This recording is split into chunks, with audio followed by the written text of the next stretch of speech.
What's up guys? So real quick, even though my last video has like 500 views, the average watch time is like 1 minute, which only means more than half of you idiots really thought I was giving you the Travi Patty secret formula. Which I actually did if you watched the whole video. At the end, I set the burger. Actually, no.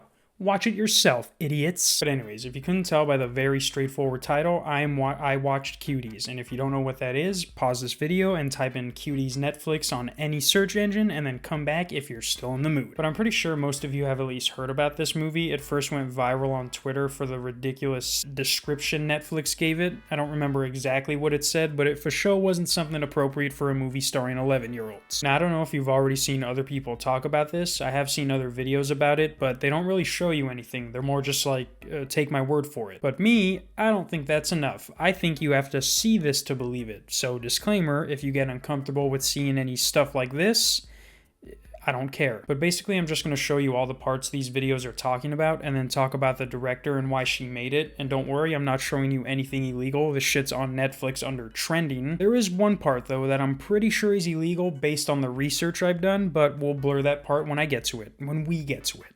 It's me and you now through the whole fucking thing. So the premise of this movie is there's this 11-year-old African girl who has to choose between her strict African lifestyle or taking the easy way out and becoming a full-time slut.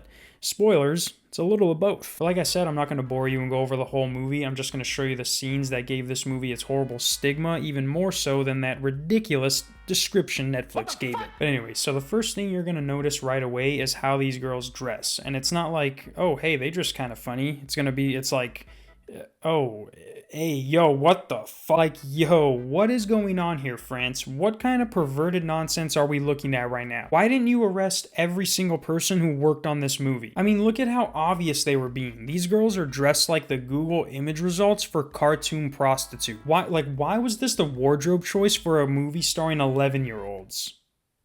Tell me. Like, there's no excuse for that. You can literally see 3 girls in the same shot dressed how 11-year-olds should be dressed. Like, even the adults were made to look less sexy than these girls. And yeah, they were meant to look sexy. That's not my fault. Take it up with the French. Anyways, about 15 minutes goes by to let you recover from what you just saw, and just when you thought you were in the clear, they hit you with this little cutscene that holds no value to the storyline whatsoever. He's here! Look! Dare you to take a picture of his thing. You crazy. Yeah, go on, it'll be funny. Yep, she gets dared to go take a picture of that guy's massive horse cock while he's in the restroom. And we literally see her try and do that, and I'm like, dog, are we really... Is this really about... But thankfully, all that ends up happening is we see some shitty video and then disappointment. Can't see anything. Do you even know how to use it? Yeah, I'm sure she does, just not for the purpose you guys want. Like, do you realize they just showed us an 11-year-old getting upset because she didn't see any dick? But after these 2 girls have a little pep talk about getting the right camera angles, the girl with the glasses is like, let me show you this video of some girls dancing. And here's where I feel like I saw something illegal. Not because it was girls dancing, but because at the end of the video, one of them flashes the camera. And when you look up who they are, they only list one person from that group, and they say her age could be from 10 to 19. Dog, that's a whole ass boob you just showed me, and now you're telling me the actress could be between the ages of 10 and 19? That's like an 80% chance she could be underage. Those aren't good odds. But because they only name one girl and there aren't any pictures of her because apparently this was her first movie, I'll just say the girl that flashed us was either 18 or 19, just in case law enforcement is watching. So now after it's established that this girl is a horrible camera operator, they're like, hey, can you film us dancing under this bridge real quick like the good 11-year-old friend you are? And then for like 1 minute, they take turns dancing and we get some of the grossest angles no camera operator should ever be asked to get. And this goes on for 1 minute until they decide to end this miraculous scene by taking a picture facing away from the camera. 1, go! If I don't upload a video after this, you know why.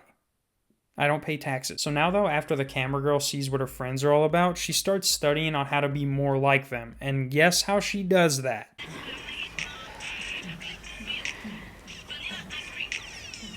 Yeah.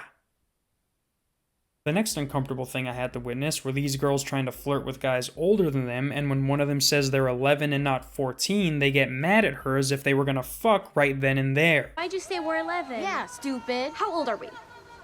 We're 11. No! After that, they end up somewhere else eating cotton candy and everything's going good until one of the girls is like, look, I made a fake boob. And they're all like, yo, that's a condom. AIDS people have sex with that.